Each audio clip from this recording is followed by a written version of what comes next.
uthi thenga inyaniso ungathengisi ngayo, ungahlali enkonzweni ekugcwela amanyala nasepulpit, ungahlali ngoba amanyala ayosulela. Kungcono abantu bakuqaphelela inyaniso noba ngaba bakuthandela ubuxoki. Yini madoda insindiso emandi kangaka? Insindiso yathi at the age of 19 ndiphuma etrongweni, at the age of 19 ndiphuma etrongweni, ndibhitha, ndiphatha igun left right and center, ndifuna uzenza ukhanda tshisa, yanibamba ivangeli yamandla, yathi indoda ayihambi kanje, indoda ayihambi kanje, indoda ayithethi kanje, yanibamba at the age of 21. Namhlanje ndingulo mntu ndinguye because God had to intervene. Nabantu abandibonayo, they are inspired because I don't have time to fake it. How long will you fake this? How long? Sifike nini apha? Nabasindiswayo bangena kobubuxoki isikubo. Akusekho themba phi endlini kaThixo, kwindawo yethemba, kwindawo yokholo, kwindawo yokuthandaza. Oh my God, asibuye, asibuye, asibuye, asibuye, asibuye, asibuye. Sifike nini apha? Sifike nini apha? Nanku umbuzo wami namhlanje. Senimane niconvidelana izono zenu, hayi listen nimlele ngolamntana akongxaki ake nizame noba ngilowa nokuhlabelela kamandi lowa.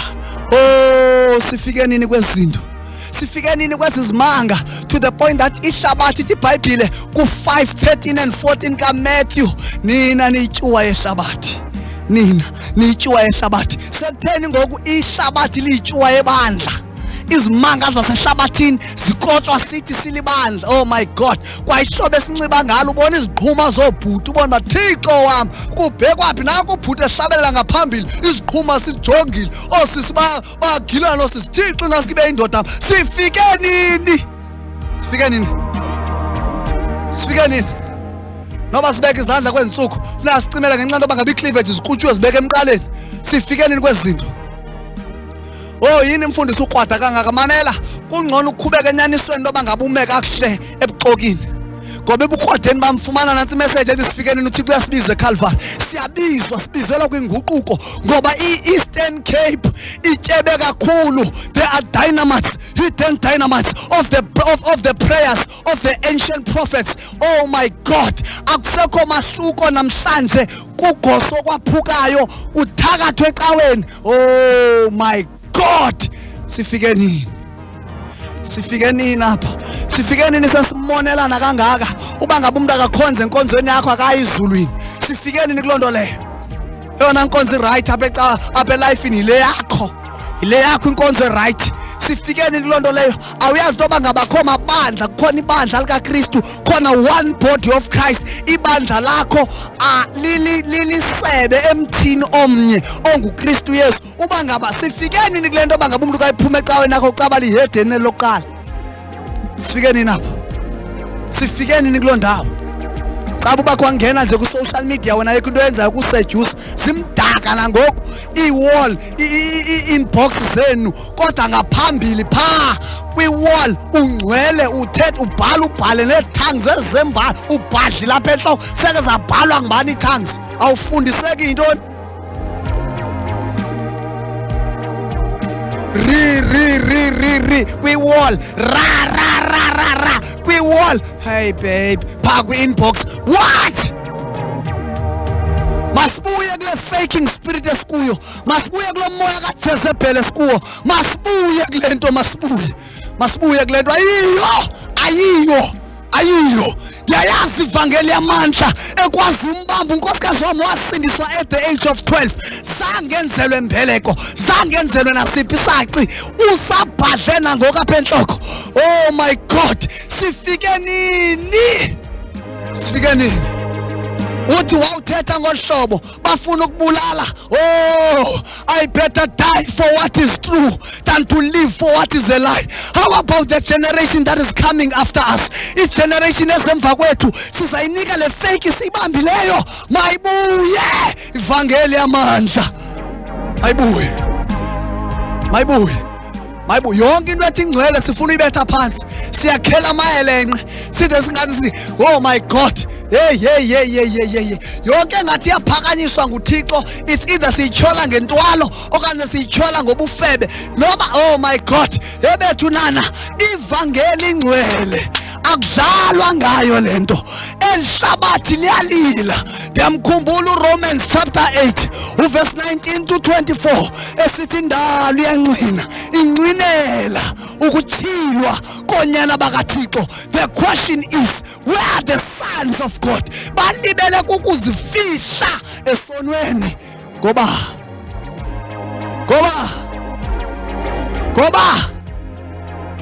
abazalana basinzwe sebeseres, abaziwa noba basinzisiwe bafeba nabantu baseres. Ngoba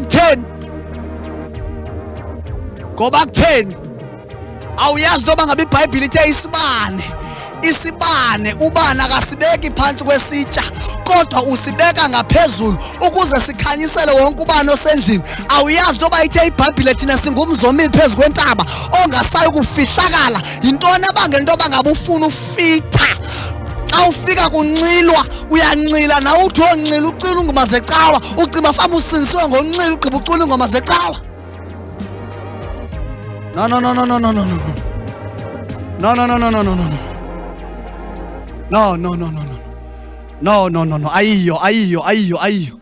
Ayiyo. Ne 10 minutes more. Sifike nini kulento? Sedi. Sifike nini kobu bufebe sikubo sikholwa? Sifike nini kwezinto? Kuthi noba ngaba nenze umlaliso pha ngaphandle kunyuswana izambatho emva kwenkonzo kuyalalwana. Kukhona nocawa nonontente abazalwayo. Sifike nini kwezinto? Ngoba kuthiwa singathethi ngazo. Noma uzawusigcothela abantu. Hey, phuma nonke uba ngaba nizoba zinhlasa zesogwapha. Sangazokwenza inhlasa zesoko sokwenza abangcwele apha. Ngoba iBhayibhile ithe ku-5:24 oluvayo ilizwi likaThixo uphume ekufeni wangena ebomini. Yintoni ebangela ukuthi sewusebomini ube sisidumbu? Ngoba iBhayibhile ithe osenzayo isono selefile kakade. Sifike nini kwezinto? Sifike nini? Niyabizwa eCalvary. Niyabizwa nanku Yesu evuza inyembezi esithi mntanami carry on. Kukhona abakuvayo, kukhona abakucaphukayo ngoba uYesu nikhumula ngexesha lika Yesu Kristu wayesithi thetha kube khona abantu abathi vala lo wireless. Kongxaki bakhona abanivayo. Ndiyamkhumbula uPetros esima esithi ithi iBhayibhile ku chapter 2 waliphakamisa uPetros izwi lakhe wathi nina imbangi yokudliwa kobomi nayibethelela ngokuyixhoma emnqamlezweni. Ithi bathe bakuyiva lonto bahlabeke enhlizweni babuza madoda sithini. Wathi umpostoli uPawulos uPetros madoda guqukani nibhaptizwe egameni lenkosi zixolelwe izono zenu. Ndiyamkhumbula lo Stefano ku chapter 7 emile kwi-council bezamculuba uthi iBhayibhile uthe sawubelivulile izwi lakhe bahlabeka ezinhlizweni. Ngabathena ababangahlabekiyo instead baye beqaqadeka ngoqaqadeka baye beba west ngoba west. Ngabe umpostoli uPawulos athi ngemihla yokugqibela uSathane inhliziyo zabo uyawuzisilisha ngensimbi abazoyithambela inyaniso. Bazawuthanda ubuxoki, bazawuthanda abefundisi abazababa indlebe befuna imessage ezibahawuzelela isemakhwapha. No, never. I don't preach for money, I preach for the souls. Kuyalahlekwa ngoku nditsho kwa ixesha elisikulo akuncwaswana uncwaswana enkonzweni. Hey, my God, help us Lord. I-counselors uthi uye nonkosikazi wakho nisiya kwi-counseling uve i-counselor seyisithi hayi usubuye mama ndingathi le ngxaki lapha kuwe wedwa ibe seyilala nomkakho i-council. Kwenze njani? Akusekho balusi. Uthi umprofeti uYezekile uThixo uthetha ngayo uthi ndawuzivelisela abelusi benhliziyo yabo ngoba abelusi abakhoyo bayayigqiba impahla. Mamela abelusi bakwa-Israyeli ngenxa yokungcola babelala negusha. Yintoni umehluko between abelusi banamhlanje nabelusi bamandulo? Ngoba iBhayibhile ithe bafundisi belusi yityana amasi egusha ningayityi inyama yazo. Kwenzeka ntoni namhlanje? Sithi inyama yabo ngoba singathi inyama yabo, it means that sibabulele. Noba siyavela kuthi asukane izifake nonke, sesibulawa ngenxa yabantu abangakwazi uvala uzipho. Yebethu nana, ndiyamazi mna umuntu owaye esilingweni, ndiyamazi mna umuntu onezimanga kubethanda.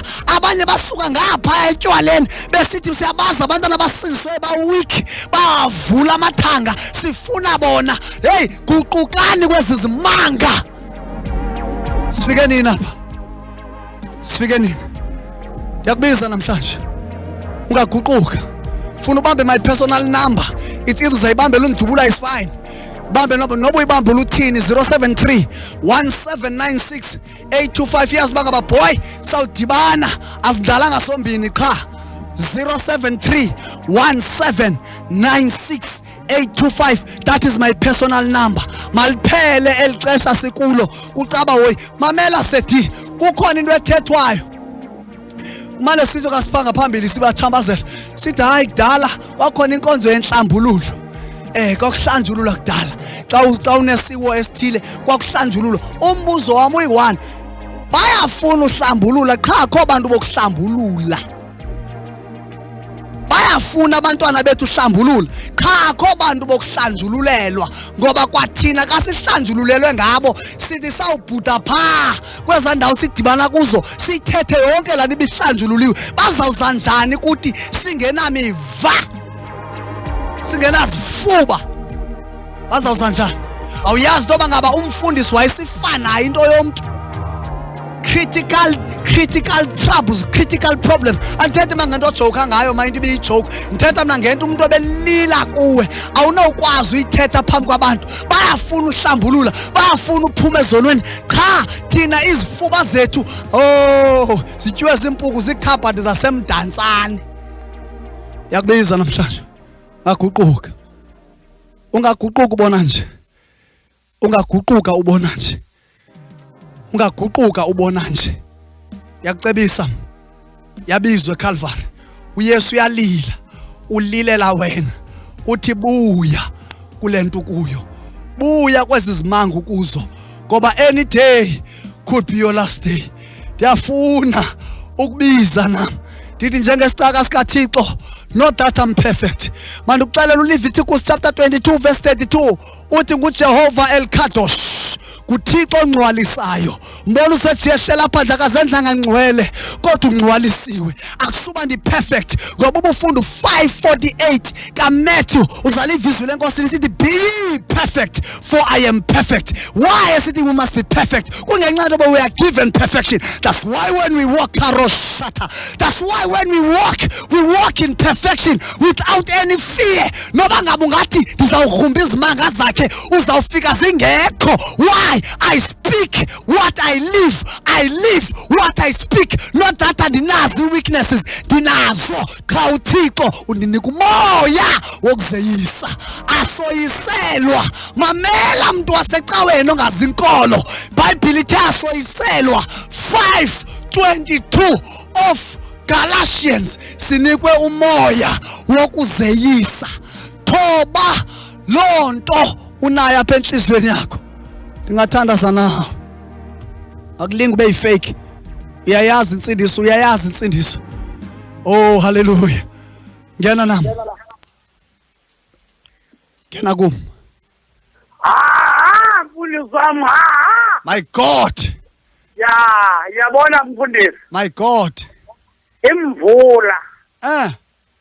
Inetha kwisihwembu, inetha kwisitsheni. My God. Onendlela ezokuva makeve. Kostata.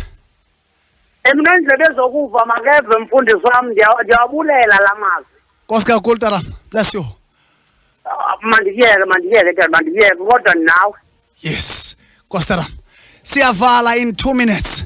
Mandithethe into ethu mama wethu mama masoft. Nge 17 kaJune